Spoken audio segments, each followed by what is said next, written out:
जोंनि बे आखिनायनि प्रग्राम आर्ट्स कम्पिटिशननि मेन उद्देश्यआ जाहैबाय जोंनि गथ'फोरखौहाय बे जोंनि जिनोखि मोजां बुहुम बे बुहुमखौ जोङो माबोरै जोथोन लानांगौ, माबोरै साफा लाखिनांगौ, माबोरै खेल खालामनांगौ, जाहाथे बिनि सोमोन्दै बिसोरो सोलोंनानै लाखिनो हायो, बेखौ नोजोर बोनानै जों दिनैनि बे आर्ट कम्पिटिशनखौ लानाय जादों।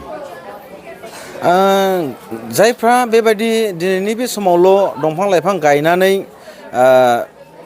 दिन्थिदों, गायखांनायनि उनाव बिनि सायाव जेबो जोथोन लाया, आं सानो बियो गोरोन्थि। मानो होननानै बुङोब्ला जाय जों दंफांखौ जों गायबाय, जों बेखौ देरजासे जों बेखौ जोथोन लानांगौ। आरो दंफां लाइफां गायनायनि मेन उद्देश्यआनो जाहैबाय जोंनि आबहावाखौ थाजिम लाखिनाय, जोंनि एनभाइरनमेन्टखौ मोजाङै लाखिनाय, बिनि थाखायसो जों गायो। नाथाय जों दंफांखौ माब्लाबाबो दिन्थिफ्लानो थाखाय जों गाया। बेनिखायनो जायफ्रा दिनैनि थाखायल' गायनानै इयुनाव जोथोन लायाखै, आं सानो बेयो गोरोन्थि।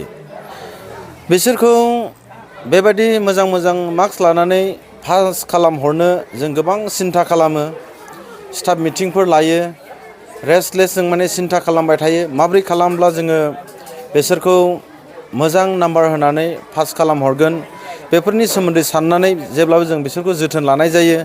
बरंस' जोङो बन्द'नि समावबो जोङो बिसोरखौ फ्रि हगारनाय जाया। जोंनि स्कुलनि स्टाफफ्रा गावसोरनि जिरायनांगौ समखौ जिरायालासे जोंनि गथ'फोरनि थाखाय सम होनानै बिसोरखौ फोरोङो। बेफोरबायदि नाजानायनि गेजेरजों बिसोरो मोजां नाम्बार मोननानै पास जालांनो हादों होननानै आं सानो।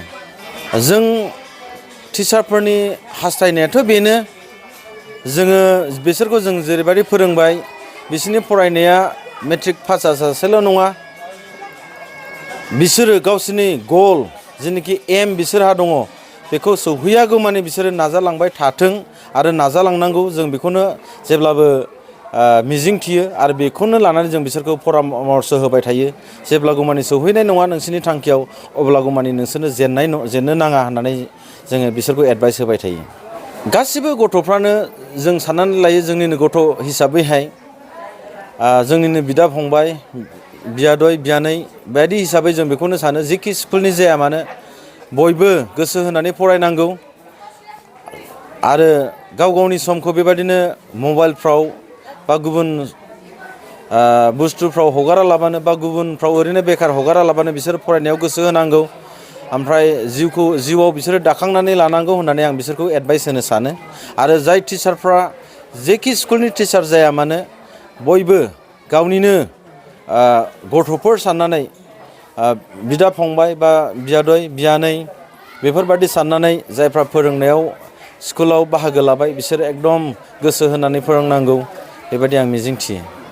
सबसे पहले नमस्ते, गुड मॉर्निंग सबको, और सबको वर्ल्ड इन्वायरमेंट डे का मुबारकबाद। हम लोग जो ये प्रोग्राम यहाँ पे बना रहा है, इसका मेन रीज़न है कि हम लोग इस प्रोग्राम का वजह से बच्चों लोग को समझाएं इन्वायरमेंट को बचाना कितना ज़रूरी है, ताकि हमारे आने वाले जनरेशन जो इन्वायरमेंट को अच्छी तरह से एंजॉय कर सके, प्रॉपर ऑक्सीजन और जितना भी ये इन्वायरमेंट का जानवर लोग को बचा सके। क्योंकि अभी क्या हो रहा है, आजकल के ज़माने में हम लोग जंगल काटते जा रहे हैं, जिसके कारण अभी पोल्यूशन बढ़ रहा है। और हम इसमें क्या होता है, हमारे कुछ गवर्नमेंट है, मैं सभी को नहीं कहता हूँ, लेकिन कोई गवर्नमेंट है जो इसके बारे में अवेयर नहीं है इतने सारे। सो गवर्नमेंट प्लस पब्लिक अगर इसको इनिशिएट दे, इसको इम्पोर्टेंट समझे अपने जंगल को बचाने के लिए, तो हम लोग के इन्वायरमेंट में कोई भी बीमारी भी नहीं रहेगा और स्वच्छ ये इन प्रगति रहेगा। तो उसके लिए ये प्रोग्राम हम लोग ने सेट किया है, जिसके कारण बच्चे लोग को अच्छी हेल्थ फैसिलिटीज़ मिले और आगे बढ़ के उसका तंदुरुस्त और जीवन अच्छा रहे। आफ्टर ये कंप्लीट हम लोग की ड्राइंग के बाद में हम लोग लास्ट ईयर भी पौधा लगाया था, इस बार भी हम लोग पौधा लगाएंगे। ये आज हम लोग सिलेक्ट किया है कुछ प्लेसेस, तो अभी बच्चों लोग को इन्फॉर्म नहीं किया गया है, लेकिन आफ्टर ये ड्राइंग के बाद में हम लोग ये पेड़ पौधे भी लगाएंगे ताकि अच्छे इन्वायरमेंट मिल सके। पौधे लगाने के बाद आपने लोग पौधे को ऐसे ही लगा के छोड़ देता है? जी। तो उसको कितना ध्यान देना चाहिए? नहीं जी, लाइक हमारे स्कूल में तो हम लोग ने क्या किया है, क्लास 9 क्लास 10 हर एक स्टूडेंट को इंचार्ज दिया गया है। सपोज आज क्लास 9 का बच्चे लोग आज के डे में वो लोग पानी देगा, पौधे लगे केयर करेगा, फिर नेक्स्ट डे क्लास 8 का स्टूडेंट उन लोग को पानी देगा। सब स्टूडेंट को हम लोग इस तरह से उन लोग को वर्क दिया ताकि प्लांट का हम लोग मेंटेन कर सके। इस तरह से अगर हम लोग बड़े समझदारी से अगर इंसान को बड़े आदमी की तरह अगर बच्चों को बात करने से उन लोगों को समझ में नहीं आता है, तो हम लोग किस तरह से बच्चों को समझाते हैं। देखो वहाँ पे एक आम का पेड़ है जिससे तुम डेली फ्रूट खाता है, आम खाता है, अगर उसको काट देगा तो क्या होगा। तो बच्चों लोग का जवाब होता है कि सर हम लोग पौधा अगर पेड़ काट दे तो हम लोग आम नहीं खा पाएंगे। तो मैं वही कहता हूँ बच्चों लोगों को कि अगर पेड़ काट दिया आप लोग आम नहीं खा पाए, तो उसी तरह से अगर पेड़ काट दिया तो आप लोग को जीवन में सांस ही नहीं मिलेगा, तो कहाँ से आप लोग जियोगे। तो उसी तरह से हम बच्चों को समझाते हैं कितना ज़रूरी है ये पौधा। तो LKG to क्लास 10 तक है ये स्कूल।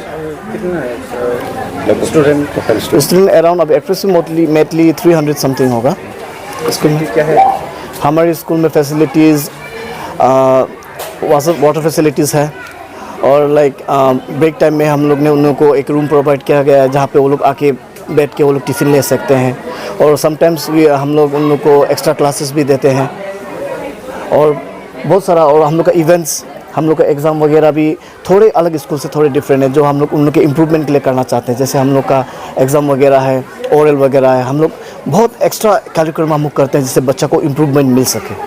सर ये साल में SSLC में कितना स्टूडेंट लोग पास हो गया और कितना मार्क्स लेके? जी हाँ, इस साल तो हमारे स्कूल से मैक्सिमम 98% पास हुआ है, और यस 1-2 का तो हर स्कूल में हुआ है, और 6 स्टूडेंट ने बहुत अच्छे डिस्टिंक्ट मार्क्स निकाला है, लेटर भी निकाला है। इंग्लिश में 94 निकाला है, इलेक्टिव ज्योग्राफी में 6-7 आदमी ने लेटर मार्क्स निकाला है, साइंस में भी उन लोग का अच्छा हुआ है, मैथ्स में वैसे लगभग हम लोग का 98% तो रिजल्ट है इस स्कूल का। First of all, good morning to all. I am Abhishek Thakur, the student of Ibn Ejaz English School, class 9.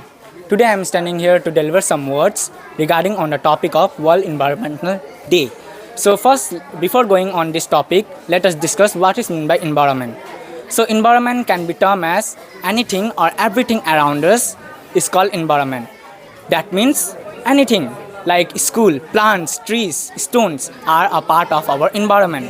So now we have understand what is meant by environment. Now let us discuss why do we celebrate World Environmental Day.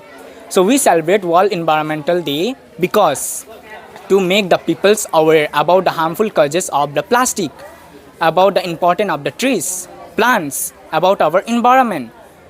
Because plastic are, as we know, plastics are non-biodegradable. That means it cannot be broken down into simpler substance.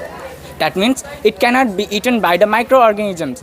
For example, if we throw peels of the fruits or vegetable in a field for 2 or 3 days, and if we came and have a look on that, then it will be vanish because the microorganism had already eaten.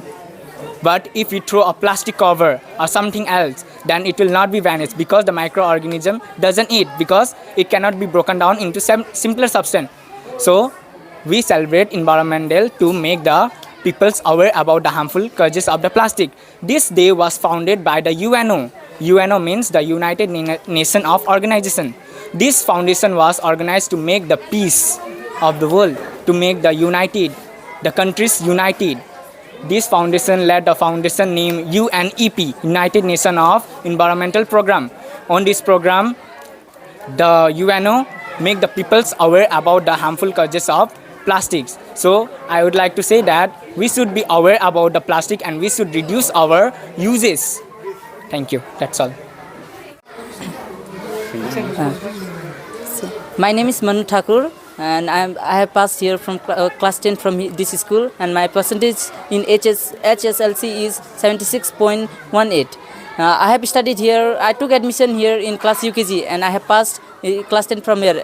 I have studied under great teachers in this school, and I have learned so many things, even life lessons from this school. So I would be very thankful for all the teachers, my respected sir, principal, and all the elders and our seniors who guided me in all the situation, in all the problems they have handled me.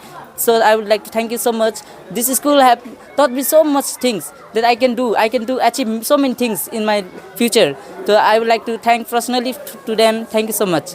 Yeah, I have done hard work, but more than me, I think I can say that my teachers, they have done hard work for me. So I would like to thanks for them. This is their achievement. This is not my achievement. They have done all the things for me. So I would like to give all the credit to them.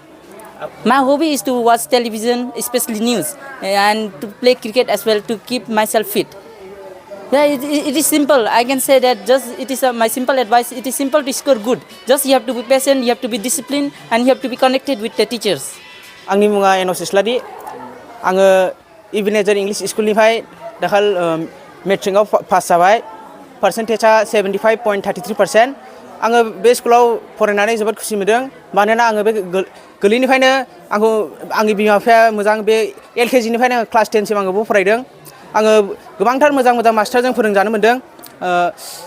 आङो बे स्कुलाव फरायनानै गोबांथार नलेजफोर मोनदों आरो आङो दा जोबोद खुसि मानो होनब्ला बिथांमोननि जोंनि मोजां मास्टारफोरनि दुवारै आङो दा बे क्लास 10 खौ पास जाबाय मोजां मार्क्सजों। बेनि थाखाय आं जोंनि स्कुलनि टिचार्सफोरखौ प्रिन्सिपालखौ गासैखौबो हामबाय होनाय थाबाय।